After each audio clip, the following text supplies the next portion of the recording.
that is the vase or vase, right? Two mountains are closer together. Oh, that is quite imaginative. I never thought of that. It's like a cup. Yeah, it's a cup, it's a vase, it's a, see, different, you are all seeing the same picture, but the way you see it, the thing that you see is different. So any situation, anything, or people will have different opinions, different perceptions. The way they see it is different from what we see, right? Even here, you see a duck or a hare. Do you see a duck or a hare? Some of them will not be able to spot the hare at all, right? But some of them will spot only the hare. Some of them can spot both the duck as well as the hare. You see it? Did you spot the hare? Rabbit or hare, whatever you would like to call.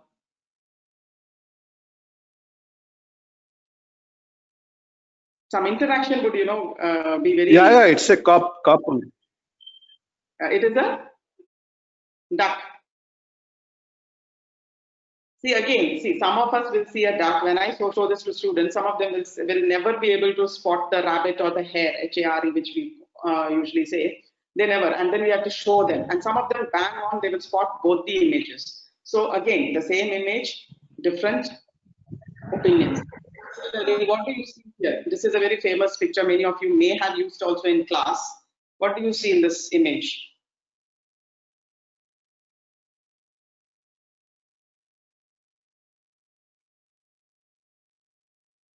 It's a lady, madam. It's a lady. Is it lady? Of the lady?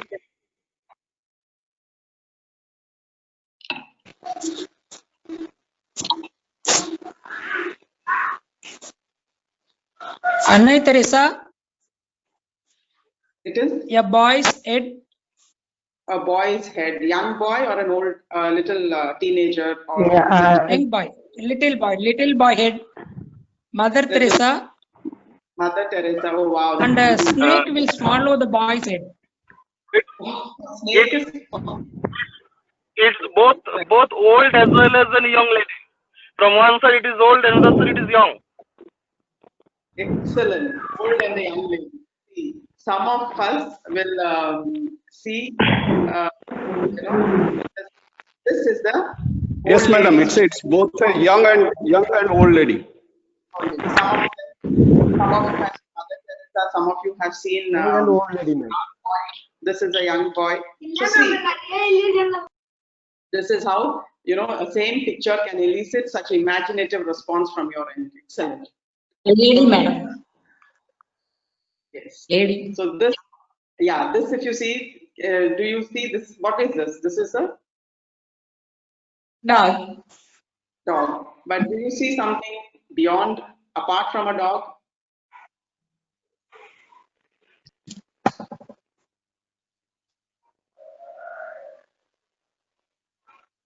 Very difficult, actually. Okay. To save time, let's Can you see the owner of the dog, perhaps? A man in the hat? Dog trainer. Man. A man, ma'am. Yes. Very few people are able to see. You give them around 30 seconds time, 1 minute time. You will find that everyone is not able to see the man which is hidden in the dog's image, right? Okay. So why I am showing you, sorry. Why I was showing this is, can you see the slide? Is it okay? Slide? That's clear. Okay, ma'am. Clear, ma'am. Yes, ma'am.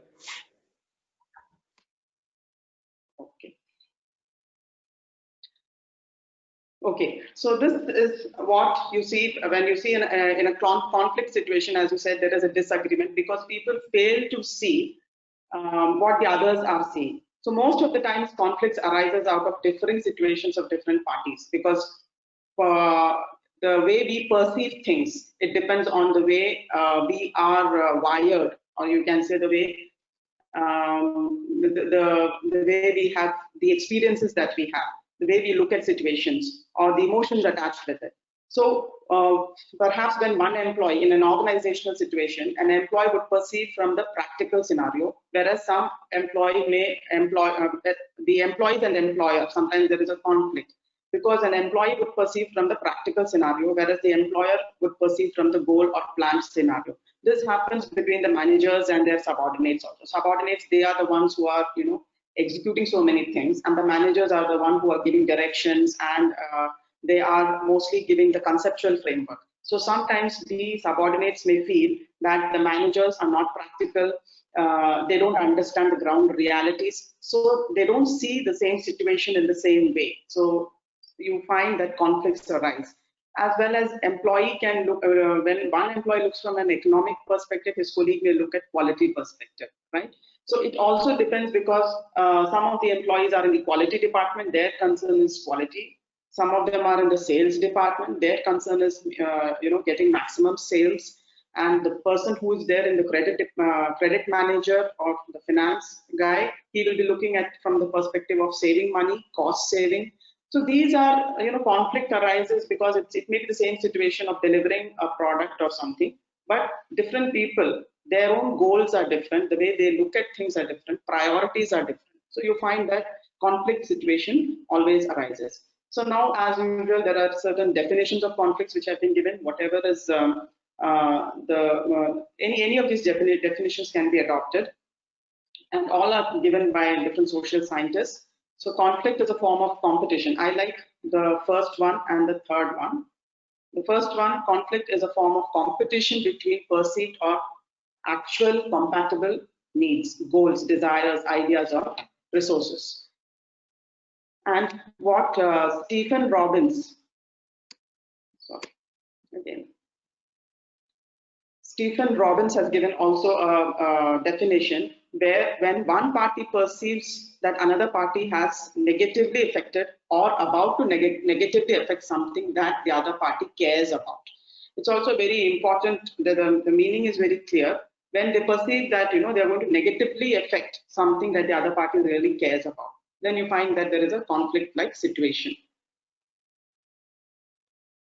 So conflict is generally a part of life, because whenever there are people in any organizational setting, or even if it is not an organizational setting, people come together, and then you find that conflict is always a part of life.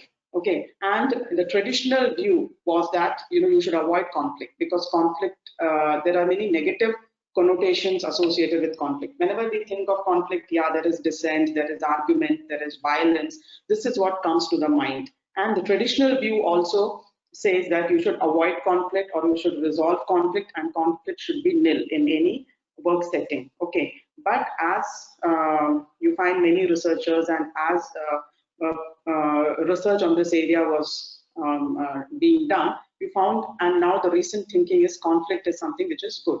We will see how. The traditional view that conflicts must be avoided, and then there were many scholars who came up with the idea that yes, conflict has to be accepted, and it is part of any group which is there. That is the human relations view, which was in the late 1940s to 1970s. And the interactionist view, which is in the 1970s, they say that conflict is not only a positive force, but also needed for group performance. Okay, so I will tell you a story, like when about why conflict is essential. This is a story which you can also tell your students. This is, you must have heard this also about in Japan, that people love fish, and they love fresh fish. So these fishermen, the Japanese who went out to the sea and got the fish, they used to get the fish, and then it was sold in the market, and that is how they were doing. And then when the demand for the fish increased, what these fishermen did was they increased the size of the boat, and they went deeper into the sea to get more fish, because the demand is more. So what happened, by the time they came back, the fish had become little stale. It was not fresh enough. And you found that there was not much demand for that kind of fish, and the demand was much for fresher fish. So now they thought of an idea. What they did was they took ice, and then they went into the sea, and immediately when the fish were caught, they put the fish in the ice, and then they brought. but still people were saying that the taste did not improve, right? And then they thought, what else can be done? So they filled a tank with water, and then they took that tank along in the boat, and whenever they caught the fish, they put the fish in the tank so that the fish is alive, right? And the tank had a very less space, so the fish were all very close together. They were hardly moving. So since they were hardly moving, when they came back again, the taste was not the same as a really fresh fish. Now, what should they do? Can anyone say something? What can be the solution for that?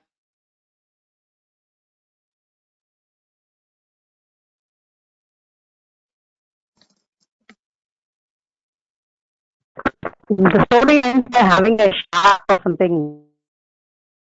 They can? I have read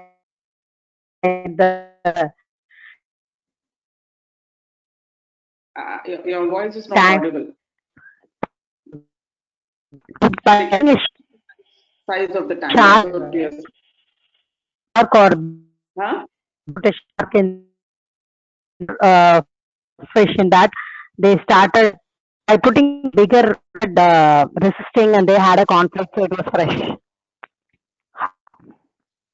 Did you mention a shark was put in the tank? No, inside. Okay, actually your voice is not very audible. But anyway, what they did was the solution. They put a small shark into the tank. Yes, Okay. yes. Okay, so what happened was the fish were now challenged. They had to move in order to survive, right? So this challenge made them move a lot, and then they stayed fresh and alive.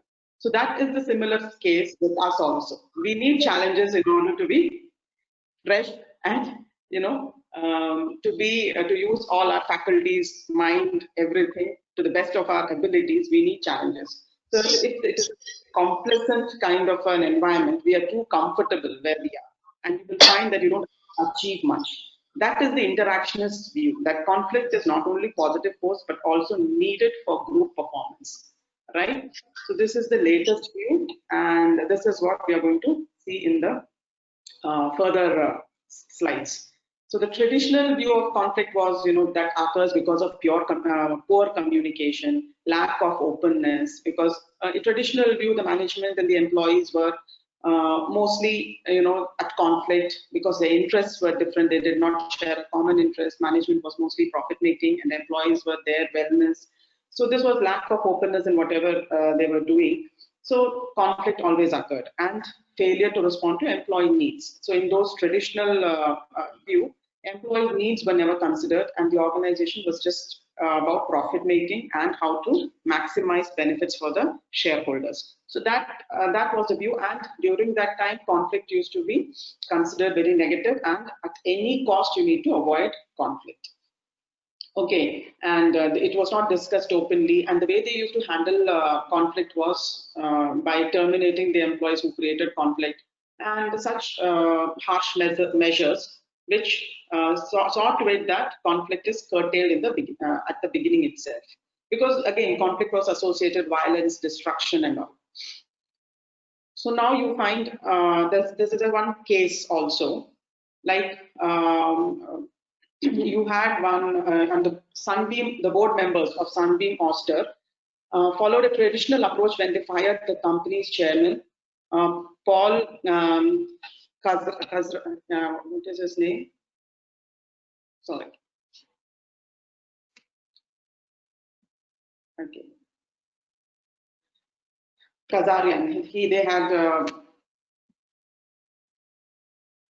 They had fired the company's chairman, Kazarian, in 1983. Why he did that was, though he was there, you can see on the slides also, he brought gave 47 million profit to the company, which was running in a loss. But the board fired him. Why they fired him? Because they found that he had, in his process, he had annoyed many people, many senior officials and all. He had annoyed, and they found that his type was very abrasive or aggressive. and he actually shook the boat. They say that, even the Virgin Airlines founder, Richard Branson, he says that you should shake the boat. So he was the one who, he questioned the system, the way things were done. So they found that his style was abrasive. He rubbed many people in the wrong way. So what happened is they fired him. But if you see the company, they had made profit, and the company was no longer making a loss. And that is, Kazarian defended his action also by saying that, if you cannot get anything done by being a polite manager, you need to have a kind of optimal conflict so that people begin questioning the way things are being done, so that you come up with creative solutions, and the decision making is better. The solutions are better. If everybody is complacent and everybody becomes a yes man in the organization, nothing gets done, right? So this way, he also, this is one case which comes to mind when you talk about functional conflict. Okay, then human relations view of conflict accepts conflict and say that yes, it is something which you have to live with it, and it cannot be eliminated. Wherever people are working in a group, obviously there will be conflict. And now the interactionist view of conflict, as I told you, the Japanese fish story, which you can also, when you're taking this session in the class, you can tell that and then introduce this interactionist view of conflict and say that it is absolutely necessary. Only then, the decision making will be the better decision making, the group will perform better, people will start thinking, and they will be active and alert. So, but then this conflict also, when you say there are two kinds of interactionist conflict, one is functional conflict and one is dysfunctional conflict. And dysfunctional conflict is one which does not lead to performance improvement. In fact, it leads to, it hinders group performance. So dysfunctional conflict has to be avoided at any cost. We will see what are the dysfunctional costs also later. And functional conflicts are those which supports the goal of the group and improves its performance. So functional conflicts are always good, and dysfunctional conflicts should always be avoided, right? So there are now three types of conflicts. One is task.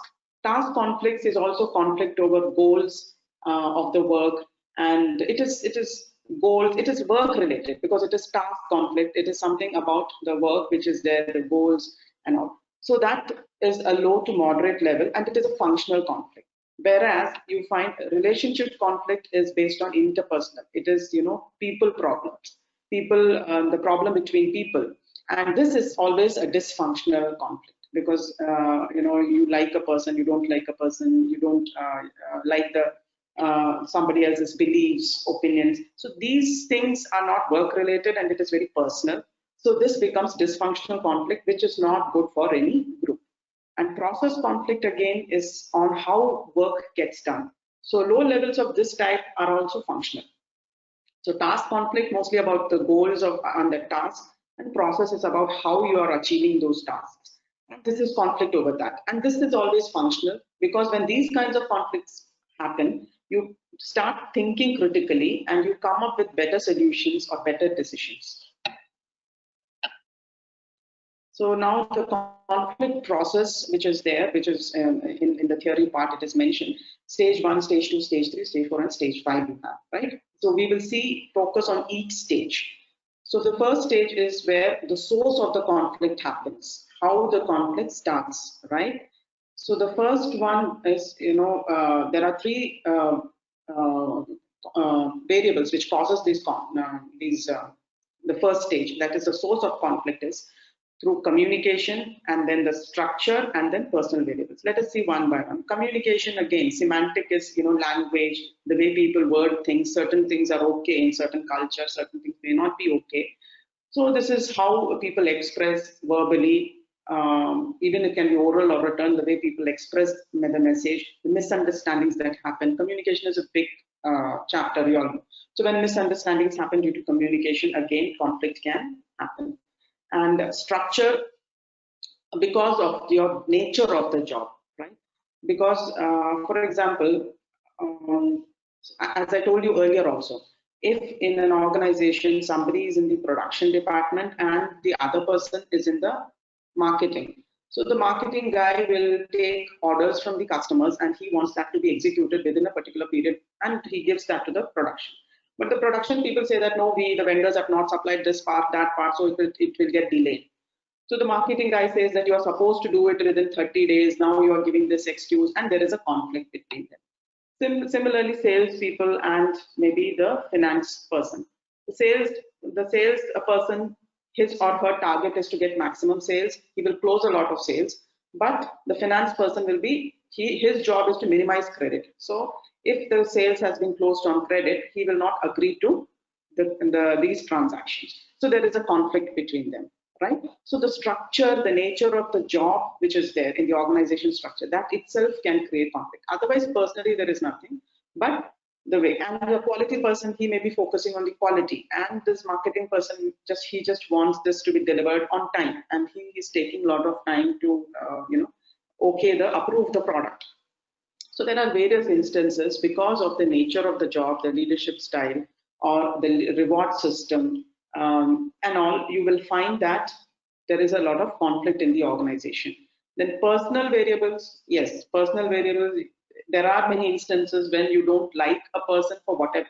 You don't know the reason, but the way the person looks or smiles or whatever, you just don't like. Or sometimes your value system and another person's value system may not at all match. So these are personal variables and personalities.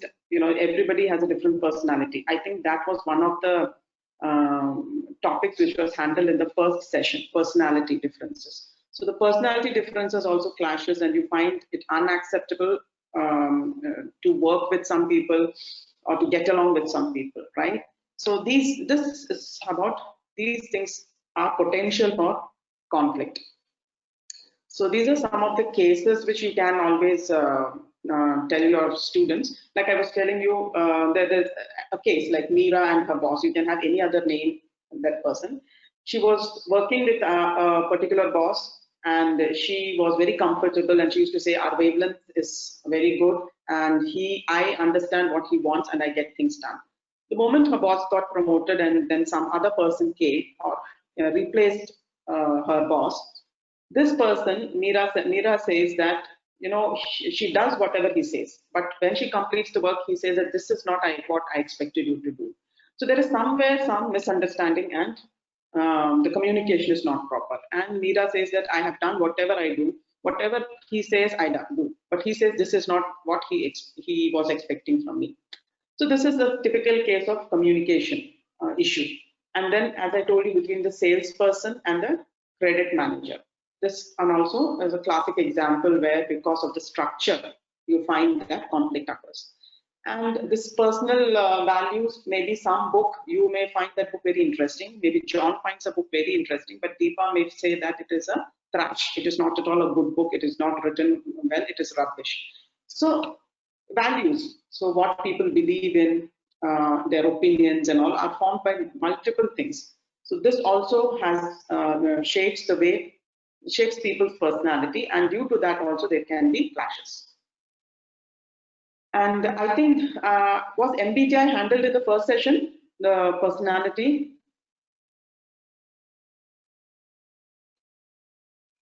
Did Paramanandam sir handle the session on MBTI? Yes, ma'am. Yes, madam. So this is also a very important aspect. So I will just I will not go into the details. You might be knowing already that Carl Jung, he was the one who earlier worked, and then the mother and daughter duo, they came up with an instrument in 1940s which has been used to see the personality preferences, right? So you have different personality. Yesterday also I was saying, but anyway, you know this. So just I will go through it a little faster. So you find people with extraversion and introversion. It is how people gather the energy. And you find people how they gather information is intuitive and sensing. How we make decisions, it is thinking and feeling. And how our lifestyle choices or how we manage our life, it is again judging and perceiving. So these dichotomies, when they happen also, it is how people are wired, right? So when we understand that somebody is saying something, so it is not because there is some malicious intent or something. It is because that person is wired that way. That person is made like that.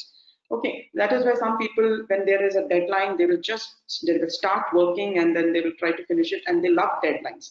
And there are few people who will procrastinate, they don't like to work with deadlines, right? And why this happens? It is because of the way we are wired and this preference for a particular personality trait. So this, again, 16 types of personalities are there. Parmanandam sir would have covered. So shall I go ahead? This you must be already knowing, right? Extroverts, introverts, sensors.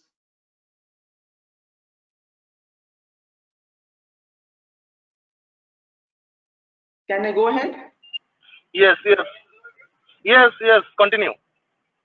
Okay, fine. Okay. So this, why this is important is, yes, this sometimes this personality dichotomy creates conflict in groups or when we interact with others in an organization, and otherwise also not only in organization, in personal life also. So, and then now we come to the stage 2. Okay, so this stage 2, you have that this perceived conflict, cognition and personalization. And here is this stage. First, it is the source of conflict. What is the source of conflict is the first stage. The second stage is where you really accept that there is a conflict.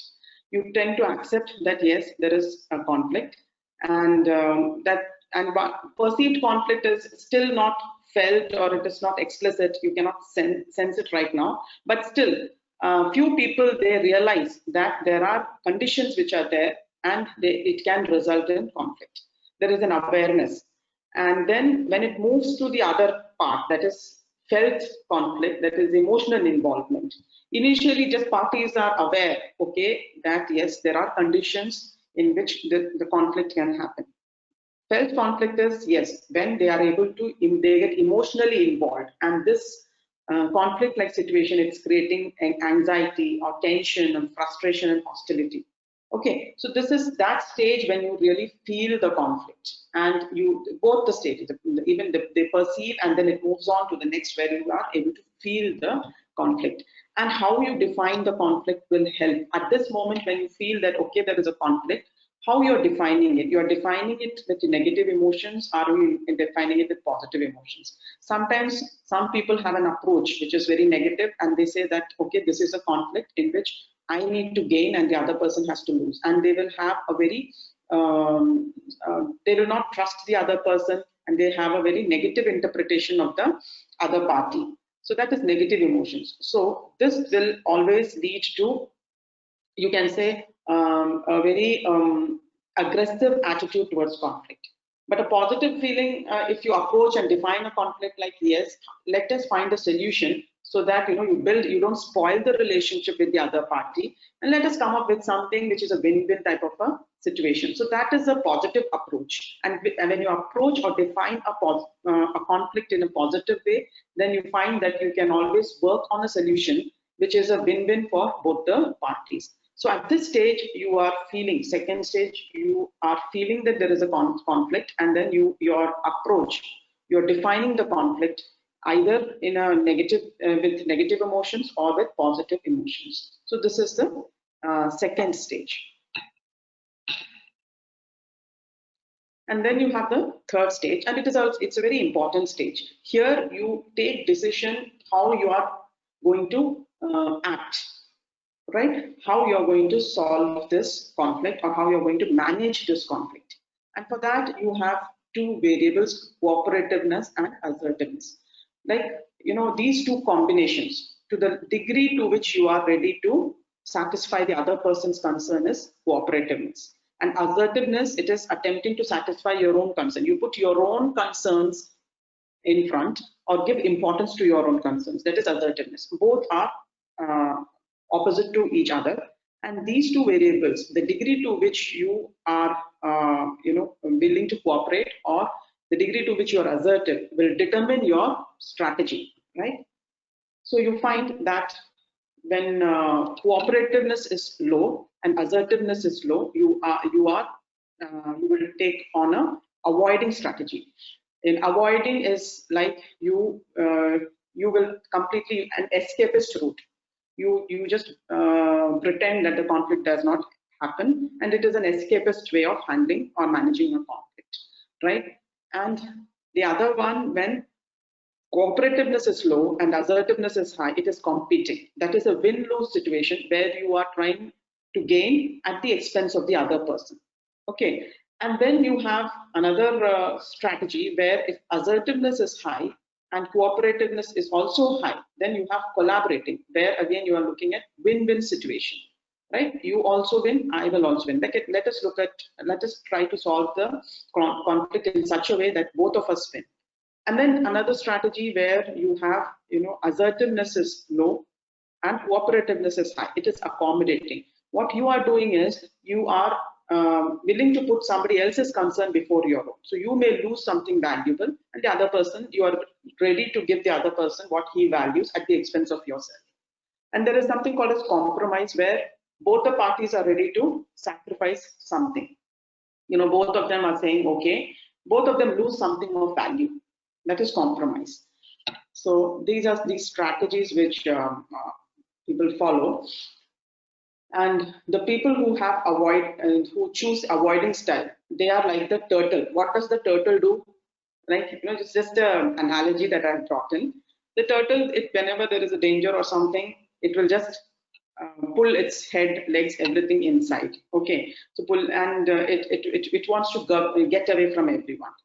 But there are these 5 styles. People have a tendency to have any one of them. They have a preference for a particular style, right? But sometimes in certain moments, they may also adopt another style, depending on the situation. So the turtle may have a preference for avoidance style, but when situation demands, the turtle can choose other styles also. So when it has to feed, it has to swim, there is no other way, then it will come out of its shell, right? It has to protect itself or run away from something, then it will choose another style. And then accommodation, people who choose an accommodating style put their interests last, and let others have what they want. Like a chameleon. Chameleon is very accommodating. So it is whatever the environment, the color of the environment, it will take on the color of the environment by changing its color. So it is ready to forego its interest for the sake of others, right? So this strategy, so see, all the strategies, you cannot say that one is bad. The best one is, of course, collaboration, but in certain situations you need to have avoidance strategy. For example, if the conflict is very small, trivial, then you have avoidance strategy, you avoid it if it's not very important. Okay, or if the conflict is just a symptom and there is something deeper issue, then also you need to avoid. Similarly, accommodation, if it is for a larger interest, then maybe you need to accommodate the conflict and you need to let go. So again, situations are the ones which determine which strategy has to be adopted. But anyway, people also have a tendency to prefer one of the strategies. So like chameleon also changes its color to accommodate. It may choose styles when it's hunting for food and taking care of young or hiding from the enemies.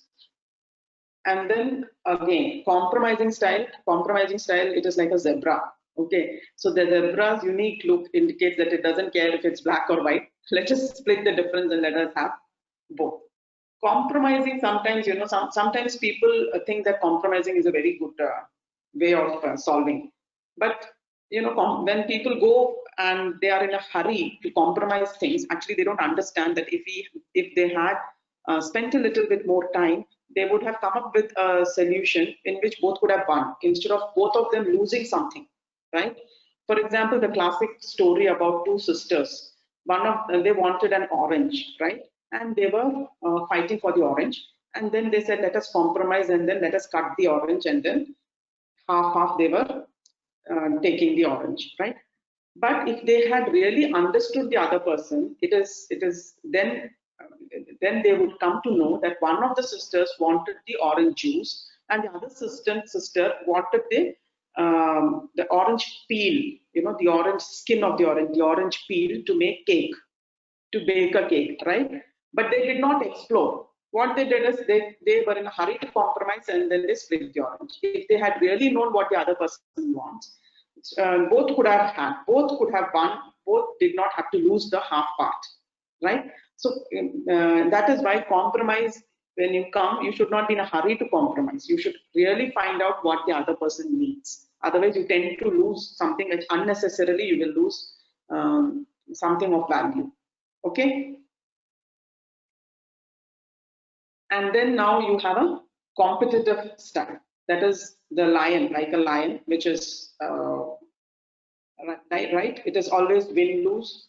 So it will satisfy its interest, and it puts its one's own interest rather than others' interest. So you put your interest before anybody else's. You don't care whether others get or not, and you will try to get a winning situation for yourself. Whether others lose or not, that is none of your concern, even at the expense of others. But they say that again, a lion can also choose a compromising or accommodating style when playing and resting with the lion club. But the general tendency of people who have this style is win-lose. Okay, and then you find a cooperative collaboration or cooperative. This is the dolphin. So dolphin usually chooses a cooperative problem-solving style. Okay, it whistles and clicks to communicate with each other, to catch food, cooperate, summons help. So like dolphins, it is a win-win situation. When some dolphin, one of its members is sick or injured, the other dolphins will come and help it to the surface to breathe. So this is a collaborative where, you know, everybody, they want to, it's a win-win situation. They're not trying to put their own interest before the others, and in fact trying to find out a win-win situation for everyone.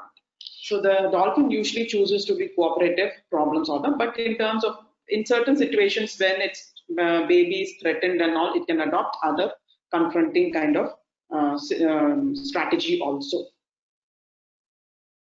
Okay, so now we come to this: how do you manage? The other stage is behavior.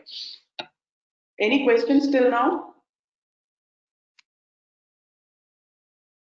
Any questions? Ma'am, I have a question, ma'am. Hello, Yes, good yes. morning, ma'am. Yeah, please Ma'am. go ahead. Ma'am, this conflict, whether it can be able to solve by make them understand. Say, if a conflict happens between a senior or subordinate, whether it can be solved by making them understand or just agreement between these two.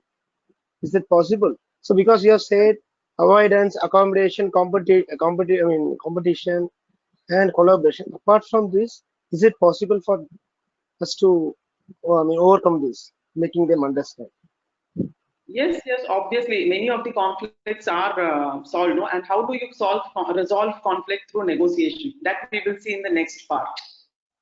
Okay, ma'am. Thank you. Okay, so that is how do you resolve conflict is through negotiation. That is next part of it. We will see to that. And of course, everywhere, wherever you have all these mergers, acquisitions, this, that, and in an organization also, it is because they are able to resolve conflicts. And where the conflict has not been resolved also, you find that that company fails. There are many examples. There are small caselets also in the books which are given, where the organization, when they failed to manage conflict and it became dysfunctional conflict, the entire organization closed down. Okay. Thank you. So okay, thank you. So this conflict, how do you manage, how do you resolve conflict, and how do you stimulate? Because we had mentioned that we need optimal conflict, right? So we need optimal conflict for an organization to perform. So if suppose the behavior, this particular stage behavior, this is where you find that the real conflict is, you know, seen, explicit, because people talk, argue, and in their behavior you can see that conflict is happening, right? So how, and this is a very delicate stage, because you should not allow the conflict to become too much. If that aggressive physical attack should not there, then efforts to destroy the other person should not be there.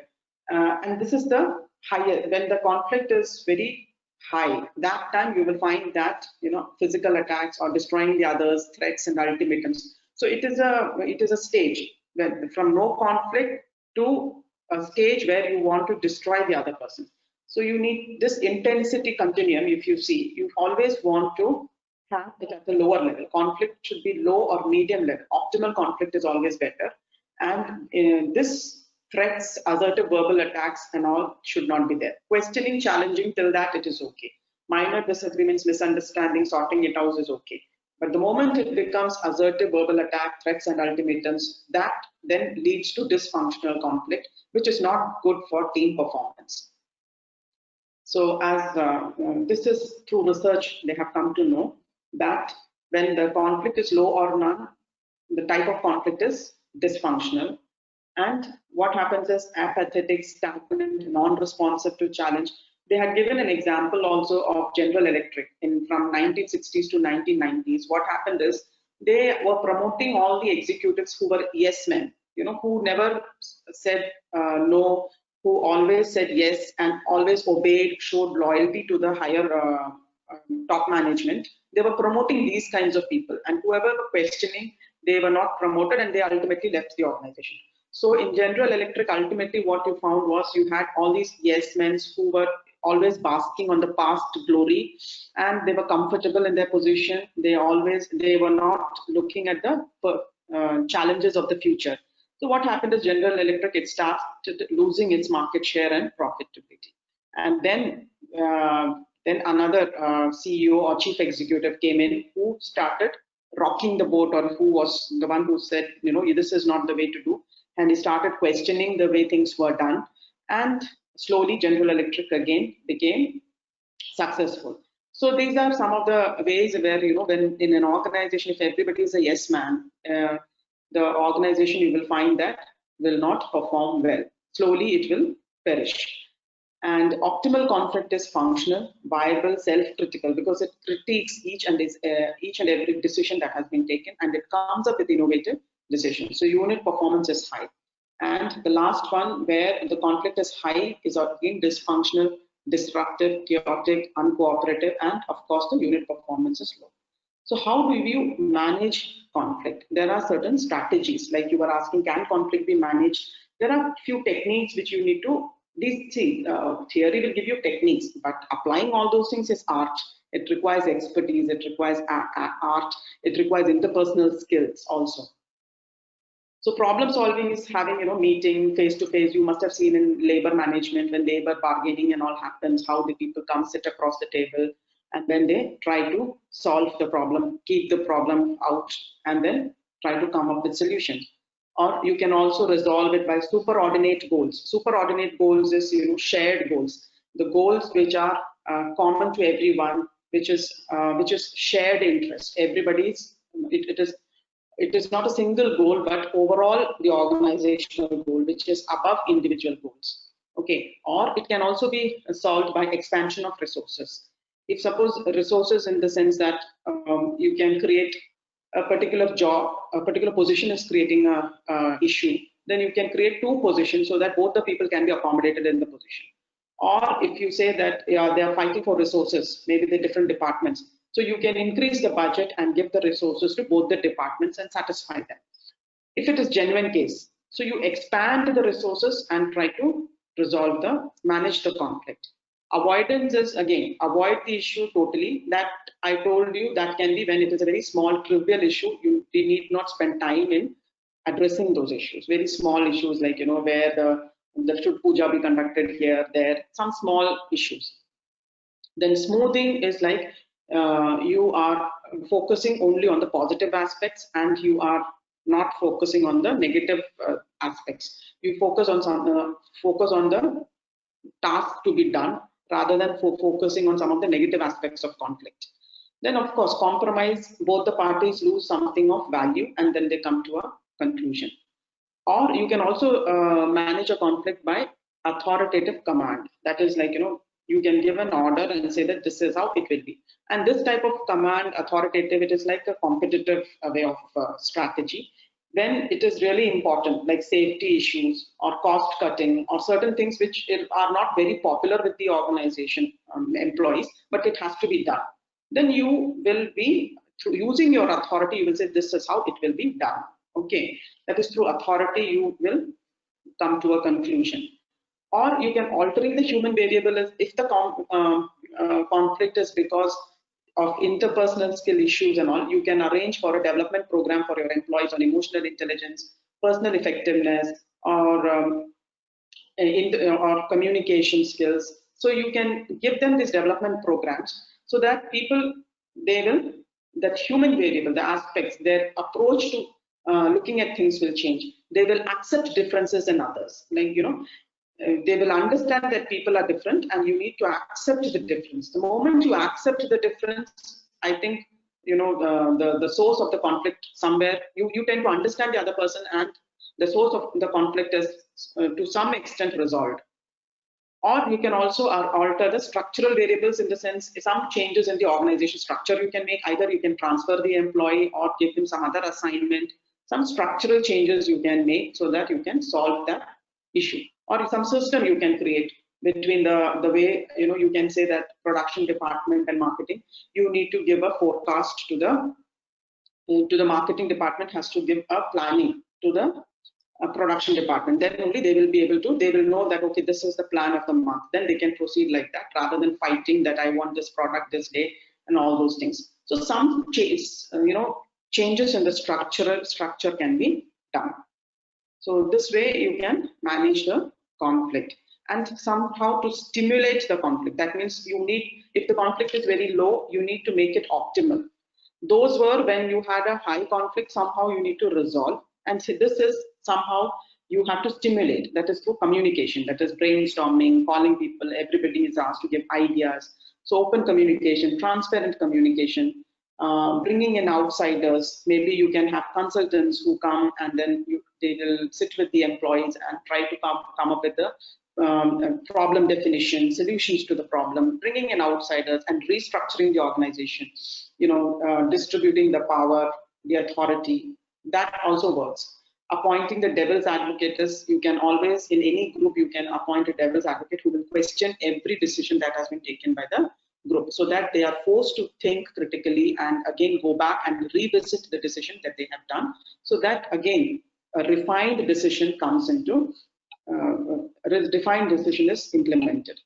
So these are the ways in which you can do. Okay, so functional outcomes from conflict is, yes, increased. This is like a summary. Functional outcomes will result in increased group performance, improved quality of decisions, stimulation of creativity and innovation, and then it has interest and curiosity of the participants, and it is a kind of a medium of problem solving and creation of an environment for self-evaluation and change. You think about yourself. In certain organizations, they formally have a structure where the employees can criticize their superiors. Okay, they formally make it like that so that you eliminate that yes boss kind of culture in the organization. And so how do you create functional conflict? Reward dissent and punish the conflict avoiders. Some organizations do have these kinds of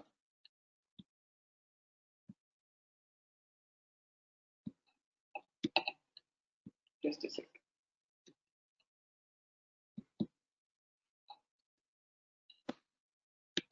Any questions?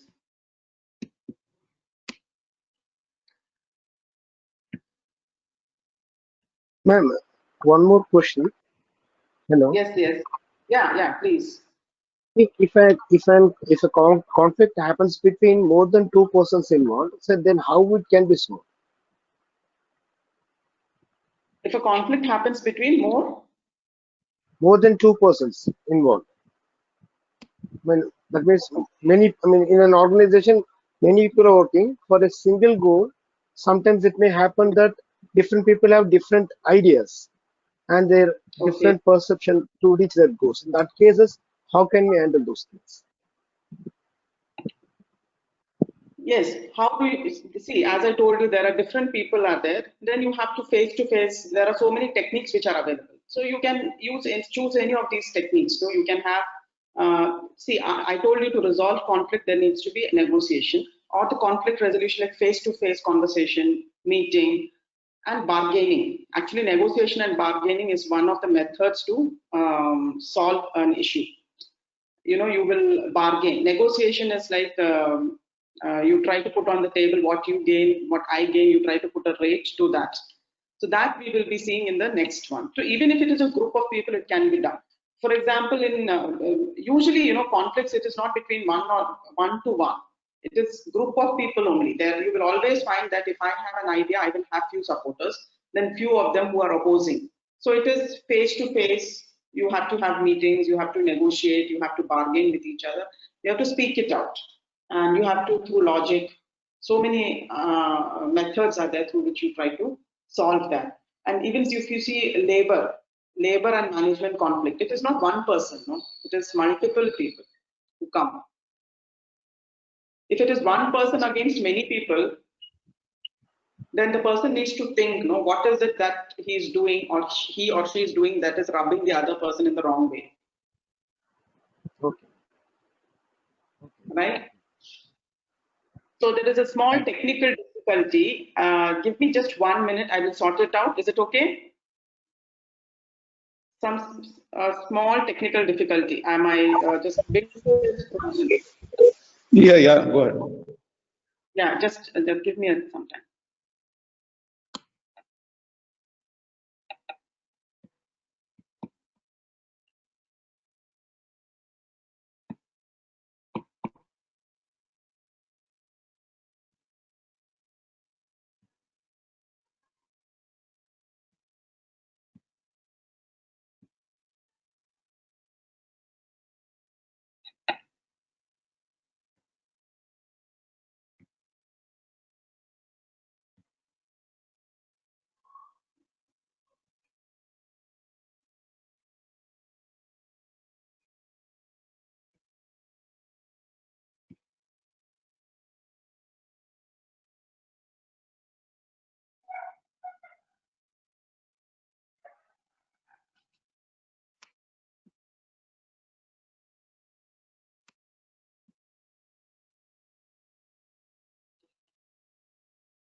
Okay, can you see the slide now? Yes. Yes, ma'am. Yes. Okay. Yes, ma'am. Visible. Okay, thank you. Sorry about that small technical error. Okay, so we were talking about functional conflict. And again, some of the other benefits of having optimal conflict is it is an antidote for groupthink, which we did in the yesterday's session. Like everybody thinks alike. What will happen is there is no innovative idea. If one person says, yes, let us go with this, maybe because the others are scared or they don't want to take responsibility, they will say, yes, go with it. So what happens, there is no purpose of putting together a group to come up with any decision.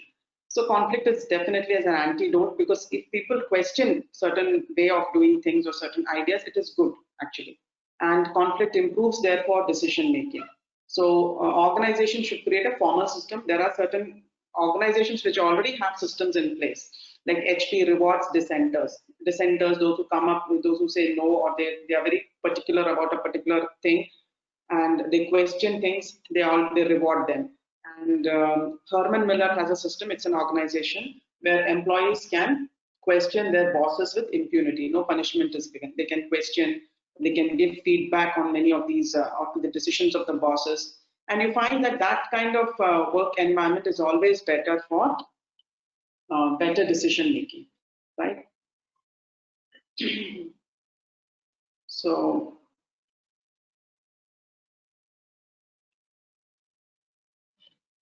can you see this picture of a man standing? Yes, ma'am. Yes, ma'am. Yeah, this is a small case in which Tom Alexander, when he was trying to, he was trying to convince the engineers that they have to compete in the low-end market. The printers, HP, HP, they produce printers, they have to compete in the low-end market, he was telling. But the engineers were refusing to listen to him, and they said that they will continue to produce high-quality and expensive printers. But he was trying to convince them that we have to compete in the low-end market where the quality is low as well as low price. But they were not agreeing. So what he did was he stood on the printer to show that a printer need not carry the weight of a man. So he demonstrated it, and what he was using, the conflict technique, what he used was superordinate goal. That means that overall goal of the organization is more important than your goal or my goal. So with that, he was able to convince the engineers to produce low cost as well as low quality printers, right?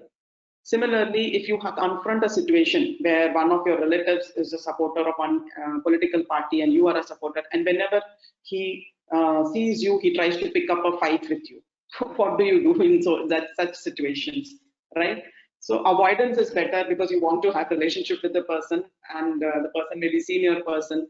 So different situations, you can give these kinds of situations also to the students to find out what they will think, and then you can have a discussion.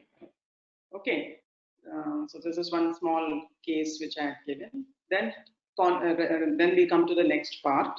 Before we move on, any other questions that you have? Or shall I go ahead with negotiation?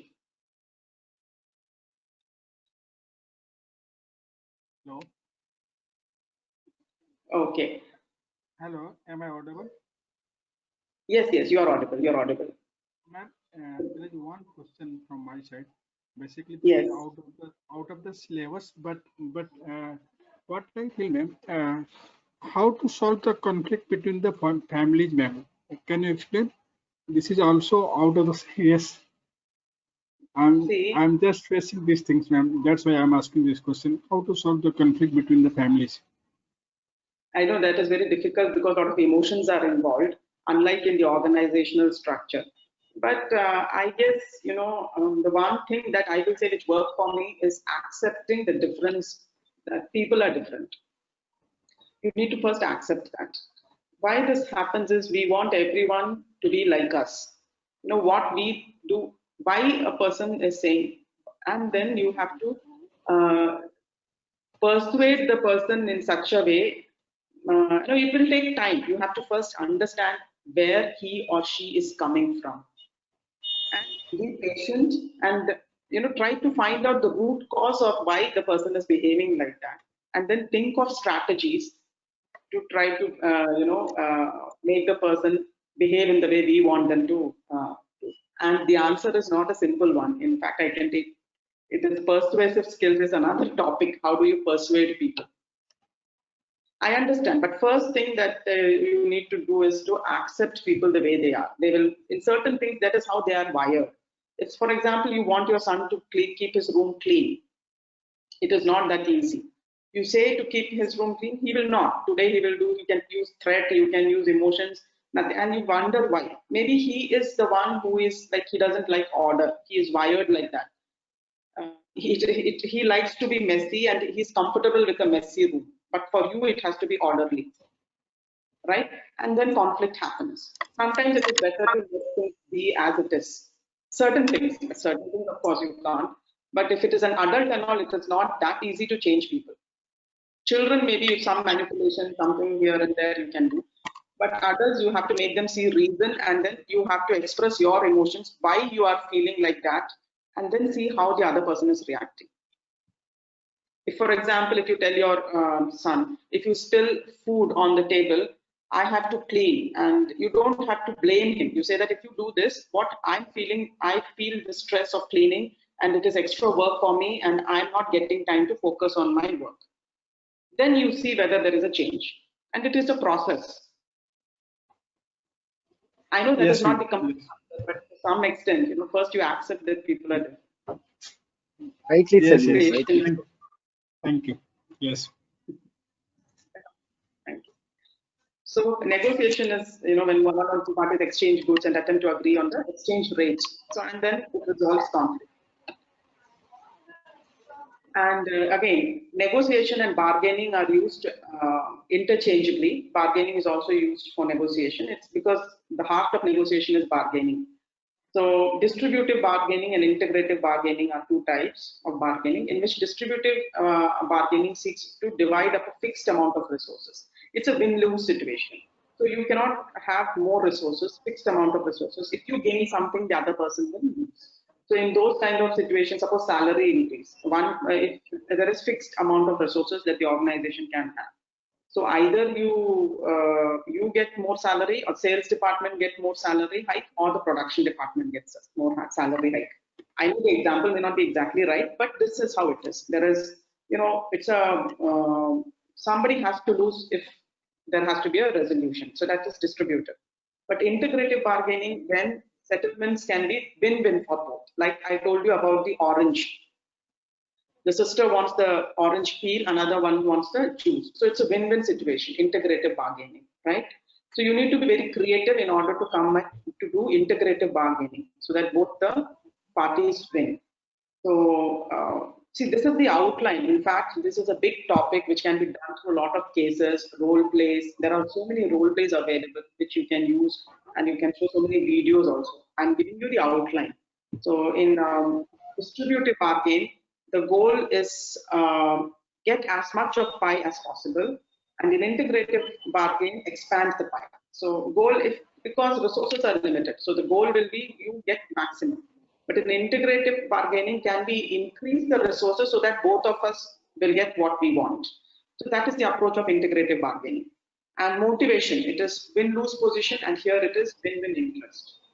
And win-lose and win-win. Focus is position, here it is the interest. Interest of both the parties are what they will focus on. Then information sharing will be low because you don't want all the information for the other party, because you want to win. You want to win at the expense of the other person. Here, an integrative bargaining, it will be more. You share information to understand what really the other person wants. Like again, I will give you that orange case. When you speak more and then you explain why you want what you want, then it gives an opportunity to explore at the other solutions. And duration of relationship, again, distributive bargaining, you don't want to have a long-term relationship with the other party. But when it is when you're looking at long-term relationship, then you always go for integrative bargaining. Okay, so these are how both of them are different. So in distributive bargaining, again, there will be there will be this party A's aspiration. If you see, party A's aspiration range will be there, and there will be a point beyond which the party will not accept the negotiation. Similarly, the party B's aspiration is on the right side. It will not accept, there is a resistance point. Below this, it will not accept. Similarly, party A will also not settle for something below this, below the resistance point. So in between the resistance point of both, when it overlaps, there is a settlement range. That is what you need to find out. So both of them may be losing, but still you will try to find out what is the resistance point of both the parties and try to find a place where you can settle it. Both of them are losing. In distributive, yes. For example, in distributive, you want to purchase a car, a second-hand car from someone, and you are bargaining for the price. So when you're bargaining for the price, if the person says 5 lakhs and you say that 4.5 lakhs, that 50,000, the other person is going to lose and you are going to gain, right? So that is the crux of distributive bargaining. But that person will have a resistance point. He may say that maybe 4.75, I will be okay. And this person, the person who's buying, he may say that 4.80 varaki I can give. So, but he will say 4.5. So somewhere in between, they can find a solution and they can make the deal. So distributive bargaining is always win-lose. And integrative is both the person will win.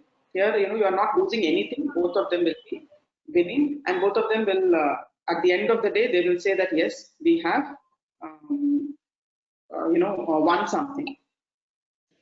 There is no it's a sense of losing. Okay, so this is the same thing. Again, it has been repeated, so I will just skip this. So as I told you, compromise may be the worst enemy negotiation. The same thing with the orange. If you hurry up and try to compromise things, what happens is you may lose certain things which you may have gained if you had been more open with your communication, more open with your, with information. Maybe the other person will understand, and try to put yourself in the other person's shoes and really understand what the other person needs. Then there would be a solution where it will be win-win for both of you. Okay, so the in a negotiation process also, this is the process. You need to, whenever you're going for a negotiation, you need to plan and prepare. Planning and preparing is finding out everything about the other party. There is always the BAFTA, they say, that is the best alternative to a negotiated agreement. What is the best, and in a negotiation, like it is also the resistant part. What is it that the other person is willing to give? First come to worst, what is the other person willing to? The lowest acceptable value to the other person. If you are able to find out that, then it will be very easy for you to negotiate. And it takes a lot of effort. They will do a background check, this, that. If you're trying to negotiate something with another organization, then a lot of background check. That is why you have people who do all those things. So you prepare, plan your strategy. What kind of strategy that you are going to use in order to convince the other person to accept your deal. Then you have to define the ground rules, like who will negotiate, which place it will be, where you're going to negotiate, how many people will participate from both the parties. So all the ground rules have to be done. And then clarifications and justification is you need to have supporting documents. So if you are telling the other person that this is a big deal, you need to support it with a lot of documents, justifications, reports, and all those things. So clarification and justification, you need to carry all the supporting documents. Then finally, you come to the bargaining process where you bargain, you do it, and then finally coming to an agreement, you shake hands and it is done, and you try to ink the agreement, right? So this is the typical negotiation process. So you can do role plays also for your students. And how in negotiation, individual differences, personality traits, like extroverts are agreeable. Like you also have seen big five personalities, right? Extroverts, yeah. So these big five personalities also, you find that there are these extroverts and agreeable people. They find it they are not good for distributive bargaining, because they are people pleasers. They want to be with people, they are agreeable people, they're people pleasers, and they will always put the other person's concern. And in distributive bargaining, our strategy is to the win-lose. We need to have maximum gain. So these kind of people will not be good. The best people will be the introverts who are disagreeable. Disagreeable people who are emotionally very, stable, a little bit not caring kind of people. So those kind of people will be good for distributive bargaining. So you need to find a personality traits also has an impact on the negotiation process. Then mood and emotion, of course. If people are in a positive mood, then they will definitely, the positive emotions will be there, and it will help in integrative bargaining. They will see the other person's point of view also. And only when anger and all are there, then distributive bargaining, the anger will be more useful. For example, in sometimes one strategy, what they use in distributive bargaining is two people will go to bargain, and one person will be very strong and stubborn and aggressive and say that no, beyond this we cannot get. So the other person just sits and thinks. So the person who has gone with this fellow, this person will leave and say angrily that we cannot, do it. Then the other person will be a little soft and say that, this is the best thing that we could have given. So what happens is emotionally you are playing on the other person. So then this person will become a little friendly with the softer person, and the bargain deal will be closed. So like that also, these are tactics which people use. Then gender also, women generally don't like negotiating. And then there are gender stereotypes. Women expect that it is generally thought that women are very soft, gentle when negotiating. And women also believe that when they are negotiating, they have to be soft and gentle. And you find that men are better negotiators than women. That is research which is being said. Okay, I have not said that. It is there in the research. So, and they also avoid negotiation, maybe because of the stereotype. They don't like, this bargaining thing. Then culture also. You must have known that Japanese, they are very silent. They like silence in between negotiation. And US, the people from US, they are very impatient. They want to close the deal very quickly. And you will find that they are people pleasers also. So they have a different style. And the French, they like conflict. They can sit for hours and they will take as much time as possible. They will take a lot of time in order to come to an agreement, right? And when negotiating also, you will find that the Russians and all, they will be very strict and they will not give any concessions. But at the same time, the Arabs, they use a lot of emotions and all. The Americans, the Western countries, they will base their bargaining on facts, details, reasoning, and logic. But Arabs, they will use emotions. Okay, and like that. So you find that the culture also impacts the way negotiations are done, right? And Indian executives, they say that interrupt one another when they are speaking. They don't allow the other person to speak completely. So these are some of the opinions which have been, through studies. These are all research findings which have been put up in the book. So, but there are cultural implications. That is why you have, when people go out of a country for any business deal and all, you select the right kind of a person who is comfortable with that kind of culture, who understands the culture, and then give that person the responsibility of closing a deal. Not anybody will be given. And there are many programs that are also given by the organization on cross-cultural sensitivity. When you're dealing with organizations and people who are not from your own culture, then definitely all these are essential for you when you are doing business with them. So this is how culture impacts. I'll show you a video at the end. We have time, so I'll show you a video also after we complete this. So there are 4 basic third party. Then there are third party negotiation. When negotiation between two, as you said, how do we negotiate? You can always have a third party involved. So third party, there are mediators, arbitrators. Mediator is someone who's a neutral third party. And this is for moderate to low level of conflicts, or when you need that kind of an agreement, then you can always have a mediator who can come, who facilitates a negotiated solution. He uses persuasion, suggestions, or alternate. A mediator, he or she will be there, who's neutral third party. And then an arbitrator has an authority. Arbitrator also mediator is used in labor negotiation also. The workmen and the management negotiation they use. Arbitrator also when you go to some authority figure, because maybe it can be the court or maybe a person who's appointed who has the authority and who will finally take the decision, right? So that is arbitrator. Here, when mediator, at least both the parties can be satisfied at the end of the negotiation. But arbitrator sometimes, because he or she, that or group of people who are arbitrators, they may come up with a solution which one party may like, one party may not like, but they have the authority and they can enforce what the decision, right? So that is the difference between arbitrator and mediator. And conciliator, this is a trusted third party who provides informal communication.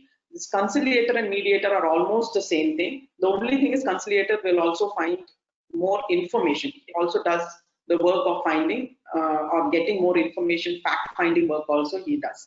He or she or a group of people can be conciliators also. So mediator and conciliators, again, neutral third party, they overlap. Actually, whatever they do is overlapping, and they act as a informal communication between both the parties. And then finally, you have the consultants. Consultants don't come up with solution. They actually are more concerned about relationship building. They are more concerned about both the parties should come, talk, define the problem properly and think of ways of solving the issue. So they are facilitating kind of. They don't come up with solution. They just allow, they just make both the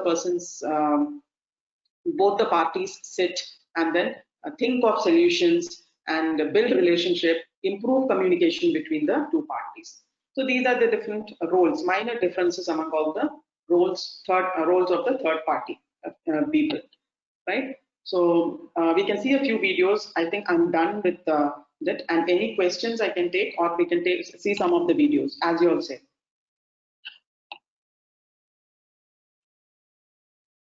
Any questions, or shall we see the video?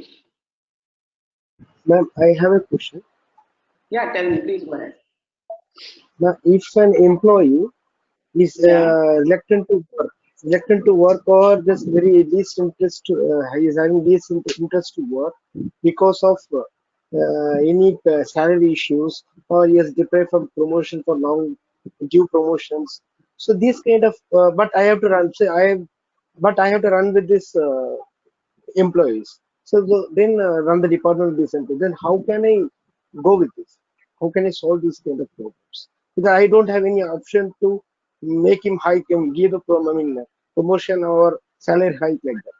In that case, how can I manage these employees? Okay, okay. You are saying that your employees want promotion, but you don't have the authority to give them promotion. Yes, yes, ma'am. And that's creating Now a salary conflict. hike, what? Yes, because of this some conflict, and there is the least interest to do some work. In that case. See, we are all in a particular position because of a choice we have made. No, I'm working in my institute. For example, I'll take I'm working in my institute, and it is assumed that I'm happy with my work. If I'm not happy, I'm always free to leave. So if Yes. somebody is working, yes, if somebody is working, it is expected that the person work without grumbling, without grudging. If the organization feels, or it depends on the organization's policy. You cannot force people to promote others and all. There is an organization policy. If there is some unfair thing which is going on, you can always raise your voice. You can raise your voice and say that decision of promoting someone else and not, or you can demand an explanation why I was not promoted. But if it is applicable to all, that is the organization's philosophy, and nobody is forcing anybody to work in that organization. It is up to you to leave, take it or leave. So you cannot create a conflicting situation. So you have made a choice to be with an organization. So that time we should be very authoritative, you mean? Pardon me? That So time we have to behave more authoritative. Yes. We have no authority. You have to explain to that person that I have no authority to promote you. This is the management's decision. Okay. Okay. What else can you do? See, it's in your hands. Yes, of course we can say. So if I suppose if during my journey also I have faced many conflicting situations, I always believe in confronting that, and always don't say that you have done so and so, so I feel like that. No, it is like that. This decision was made, so it made me upset because of so and so reason. I was upset. For example, if my superior asks me to work on Sundays, so I have to say that I have to go and approach him and say that, sir, I understand, because I have to put myself in my superior's position also. Okay, and then I have to say that I understand, sir, Sundays we have to work because we are doing management development programs, but we can avoid that, like, monthly one. So now I can spare, but every month, every week it will be difficult for me because I have a family and I have to, also take care of that. So I think my superior will understand. He will not be tyrant and then force on that. And sometimes if I don't get a promotion, I can always go and ask him, why, sir, this time I was expecting a promotion. Where is it that I need improvement and why you have not given? Let us see what explanation he gives. If you are not convinced with the explanation, you always have a choice, no? You have to accept. Either accept, you leave. Okay. I always go and ask. It is all nothing, you should not keep anything in heart. You just ask. Ask in the right way. Give reasons. I have this, yeah. Why, sir? Simple question. Okay. Thank you. Okay. Any other question?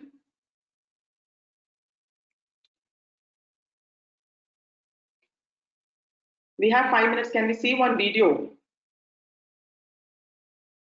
Yes, ma'am. You may have seen these, but still, I thought, Can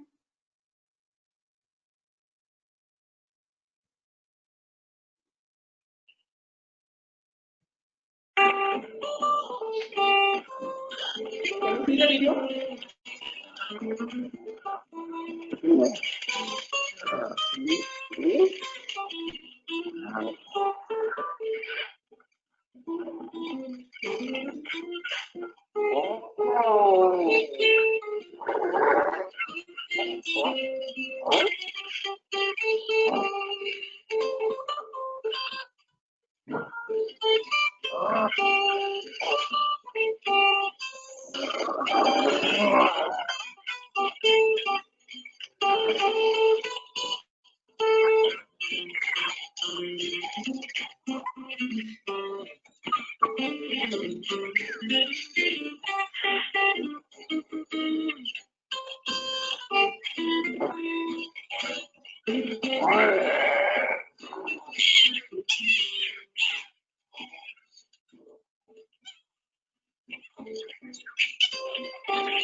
Okay. Then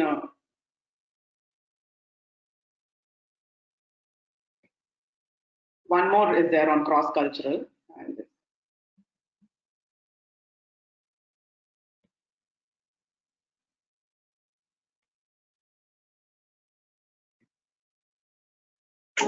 Symbionts presents another Symbionts production. Going global the hard way. Once upon a time, in a corporation not far away, sat an up-and-coming young executive named Natasha. Natasha was head and shoulders above her peers because she was smart, efficient, productive, and persistent, qualities her bosses noticed and rewarded. Natasha's new position, Vice President of Global Business Development, required that she bring in new business from her clients around the world. So she did a bit of hasty research, got a new passport, packed a bag, and jetted off. First stop, China. Natasha arrived on time. She remembered how to say hello in Chinese.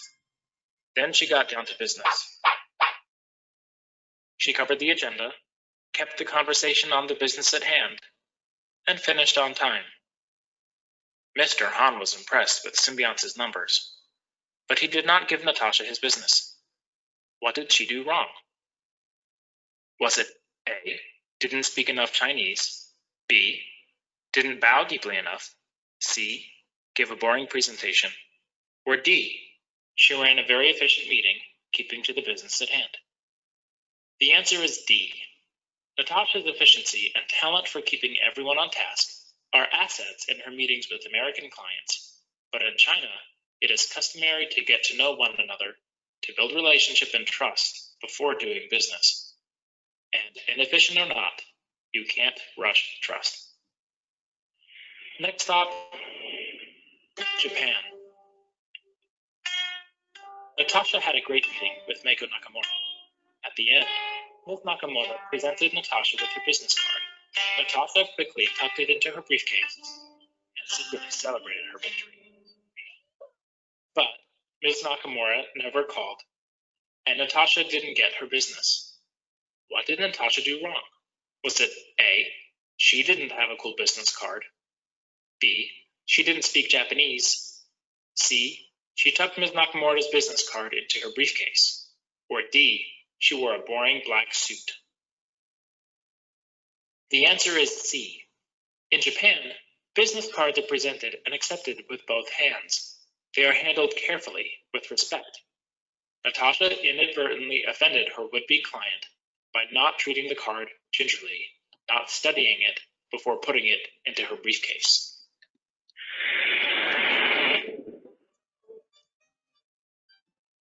In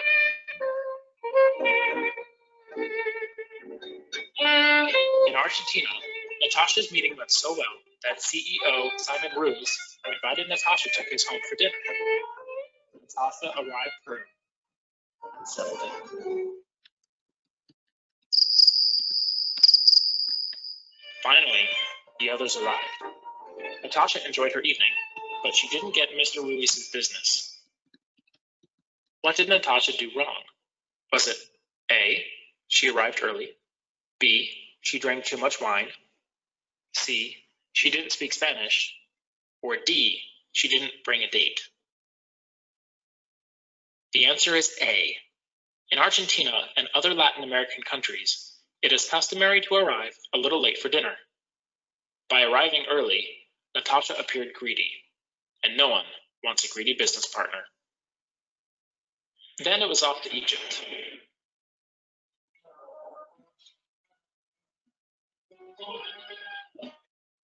Was it A, it was over before it got started? What did she do wrong? Was it A, she didn't speak the language, B, she offered her left hand to shake, C, she wore a conservative black suit, or D, none of the above? The answer is B. In Egypt and other Muslim countries, shaking hands with your left hand is considered unclean. Natasha's final stop was India. She remembered everyone's name and title. She engaged them in conversation about the Bombay Stock Exchange. And then she gave her best pitch yet. But no matter what she said, the Indian team just shook their heads. Natasha felt dejected, but won his business. In this case, no meant yes, because in India, it's customary to shake your head from side to side to show agreement. Natasha's host agreed with everything Natasha said, and she won the business. Exhausted, Natasha was happy to fly home. Okay, so that brings us to the end of the session. Anything else from your end?